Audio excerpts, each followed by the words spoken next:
Hey everyone, as you might have noticed, this is a pretty long video as this is my mother of all due diligences video on Clov, C-L-O-V.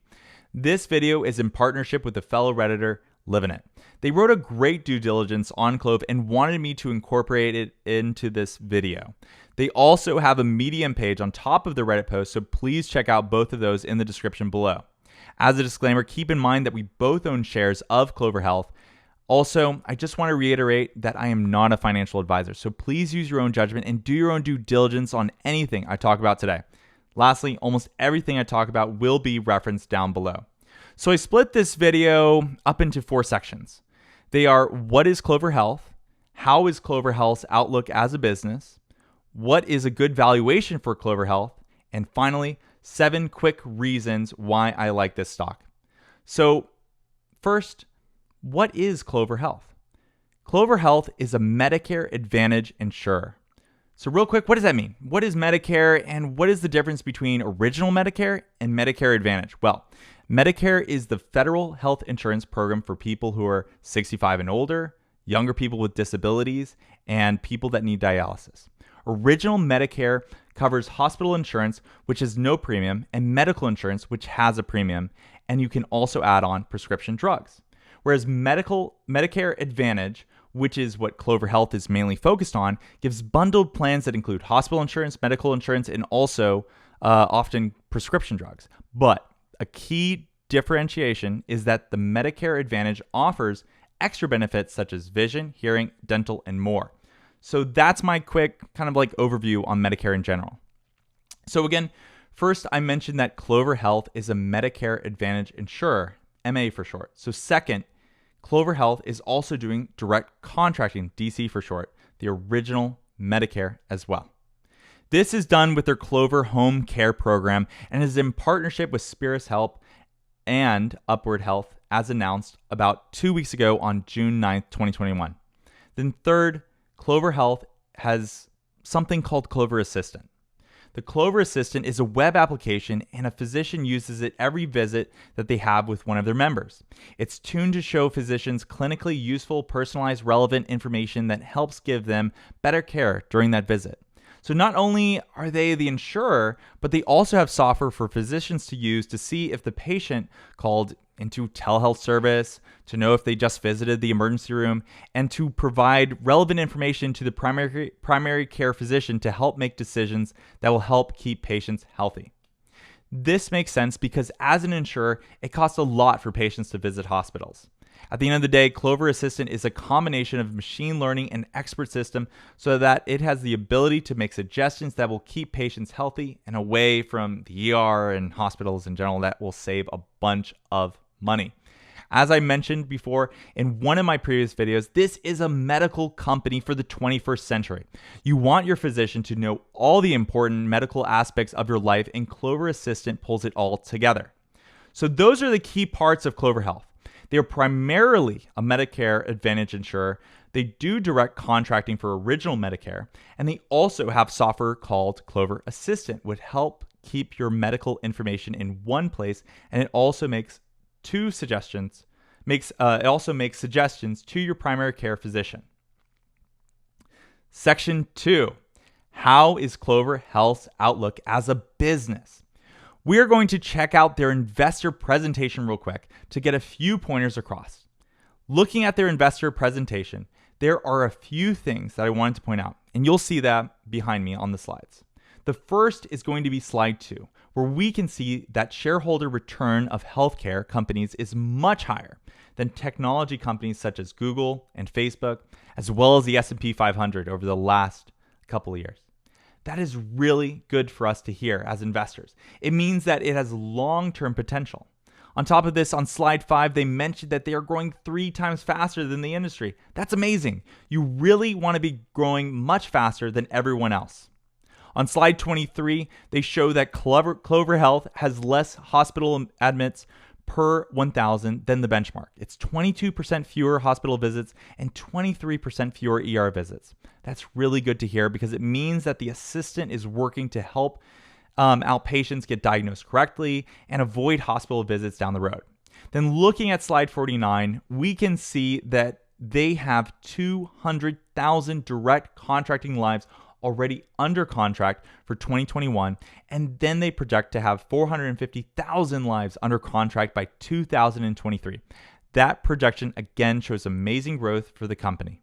On slide 53, we can see that they do have over $730 million in cash, which is really a great position to be in. So they aren't in debt, they have a ton of cash. Looking at slide 72, it talks about the leadership team. You can see that they are well-connected people, with some coming from United Health Group, Google, Microsoft, Yale, Department of Health and Human Services, and more. On slide 73, it shows that they are taking 25% market share within 13 counties, and also the revenue is growing by 37%. Taking market share is always a good sign that they are a competitive business. Then on slide 77, they mentioned that they are 41% cheaper than Medicare and 17% cheaper than the nearest competitor. So a lot of positive things for the company that show growth. Next, what does the financial results show? Well, we are going to quarterly results for 2021, then heading over to Form 10Q. In the PDF, here we go to page 4, and as we can see, they had a loss of $48 million in 2021 and in $28 million in 2020.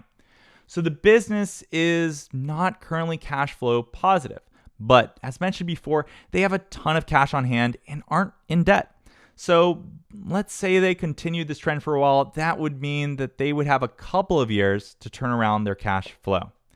Next, do the owners have skin in the game? How fast can they sell their shares as well? Well, let's first go to Form 10K on the annual filings. On page 102, we can see that Vivek Garapalli owns 32% of Class B common stock. So that is a large amount of the business. So absolutely, he has skin in the game. We can see that from the CEO ownership. We are also wondering, can insiders just sell whenever they want? Can they just say, hey, I want to get rid of shares, I want to get some money, right? The answer is no.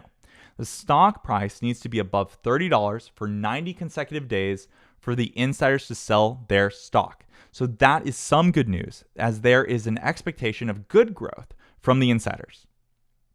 Next, why does Clover Health entry into direct contracting matter? Well, Clov's Medicare Advantage plans are a great business.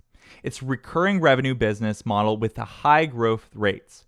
However, there's a limit to how much of the Medicare premium they can legally keep, 15%.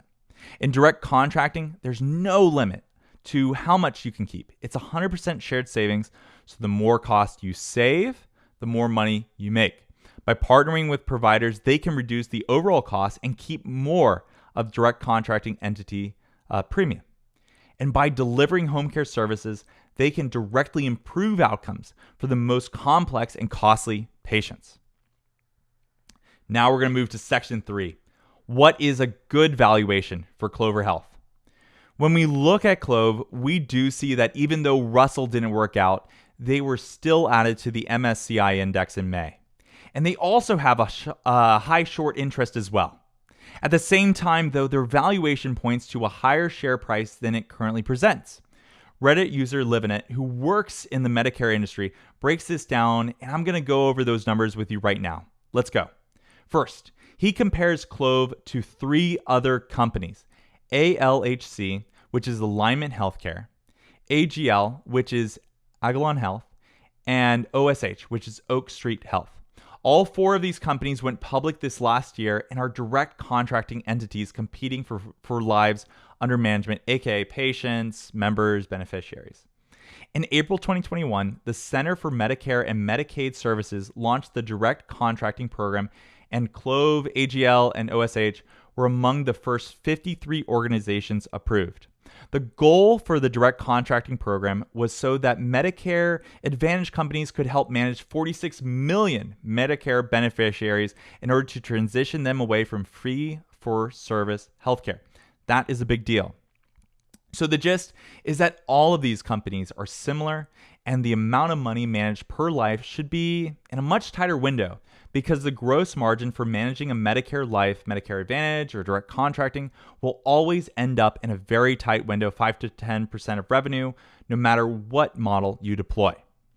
So Reddit user Livinit then breaks down the valuation per patient. For OSH, it's $125,000 per patient. For AGL, it's $66,667 per patient.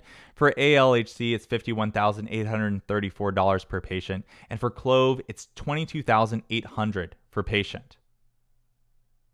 So looking at the patient amounts for direct contracting entities, AGL has 50,000 patients and Clove has 65,000 patients. But ALHC and OSH both are under 7,000 managed lives, so that means AGL would be the best comparison. As I mentioned before, AGL is $66,667 per patient, which is what we will use for Clove's direct contracting business line evaluation. ALHC is also a Medicare Advantage plan and is the most direct comparison for Clove's Medicare Advantage business line as well. So we will use ALHC's $51,834 per patient for Clove's evaluation for that portion. Let's take a peek at how Livinit breaks it down on the Medium page. As you can see with the data taken into consideration here, we can see that on the low end, we got a $20.30 per share. This is calculated by checking out the amount of patients times the $51,834 per patient that I mentioned earlier, which is $3.62 billion. Then we have 70,000 direct contracting patients times 66,667 per patient, $4.6 billion. So the total market cap for that amount would be $8.29, about $20.30. And then at the high end, what we did is that we increased the direct contracting patients, and also this amount also increased as well, which is about 15% higher than this. So that would be 7.67 added to the 3.62 above, and that gives it 11.29. So, another key part of this is that the growth rate for Medicare Advantage for Clove should be close to 30% based off ALHC's historical and Clove's historical data. Since direct contracting started in April 2021, we don't have a good projection yet on that, but Clove currently has 15,000 more direct contracting patients than AGL, indicating that they can grow enrollment equal to or faster than AGL. So all the signs are there that Clove is currently undervalued as a company. The question then goes to why. Why is Clove undervalued? Let's talk about it. Number one, Hindenburg report from February 2021. Hindenburg does research for short hedge funds. The report revealed a DOJ investigation into Clove that was previously undisclosed. The day after the report was released, an SEC investigation was initiated into Clove based on the report. The report had a number of unrelated claims on shady marketing practices, undisclosed business relationships, and upcoding. Probably the most serious accusation of them all is the one about upcoding. If this is true, it's Medicare fraud. The number one rule in the Medicare industry is don't overbill Medicare. In the case of Clove, Livinit seriously doubts there is any upcoding going on based on how their software works. The Clover Assistant software doesn't have the ability to change any codes. It just makes recommendations. The doctor has to manually do it for regulatory and patient safety reasons. There are other population health tools out there that do the same exact thing. Oftentimes, when upcoding is being investigated, it's because the Medicare fee-for-service claims suggest a much lower risk score. However, that's because providers don't document most codes in fee-for-service claims because they don't get paid to spend the extra time. When the patient then enrolls in a Medicare Advantage plan or direct contracting program, all of a sudden the risk score shoots up because the Medicare Advantage or direct contracting organization and provider get paid based on risk. Regarding the other accusations, Clove released a point-by-point response to the day after the report came out. Livinit believes that they addressed everything sufficiently. From an investor's perspective, it all comes down to what the DOJ finds. Livenant would be very surprised if Chamath counsel and the third-party counsel involved with the SPAC ignored or did not look into illegal practices during their due diligence. This was one of Chamath's very first SPACs, and he knew he was going to launch many more. If you mess up due diligence once, the rest of your SPACs become worthless, so that's important to keep in mind. Number 2, direct contracting enrollment numbers in May 2021. Clov announced their initial direct contracting enrollment numbers in their most recent quarterly report. The 65,000 direct contracting patients were far below the 200,000 that the market was expecting. There was obviously a miscommunication between Clov and the market. Clov stated that they had access to 200,000 Medicare patients throughout their network of 1,800 providers using their software. Analysts took that as a projection of enrollment. They still have access to all of those patients and will enroll them over time.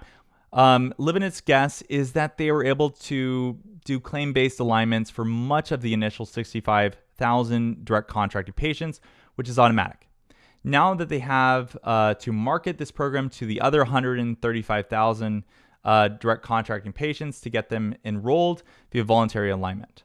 They could also market the Medicare Advantage plan, which has more benefits. That's the power of Clov. Having a network of providers contracted with this direct contracting entity and Medicare Advantage plan. This lower direct contracting patient enrollment has now been priced in, with the analysts adjusting down to an average price target of $9.33. These price targets are based on extremely conservative enrollment projections and revenue projections from Clov from their direct contracting business. They set a forecast at 70,000 to 100,000 by the end of 2021. They already have 65,000 enrolled in April, though. So they intentionally set expectations extremely low to absorb negative market reaction up front and then outperform going forward. They also reported extremely low revenue projections for the direct contracting patients. They're only projecting $20 million to $30 million for the next year. Livenant guesses that their profits from the direct contracting market this year could be $25 million, which is the 5% margin times 65,000 patients times $850 times 9 months.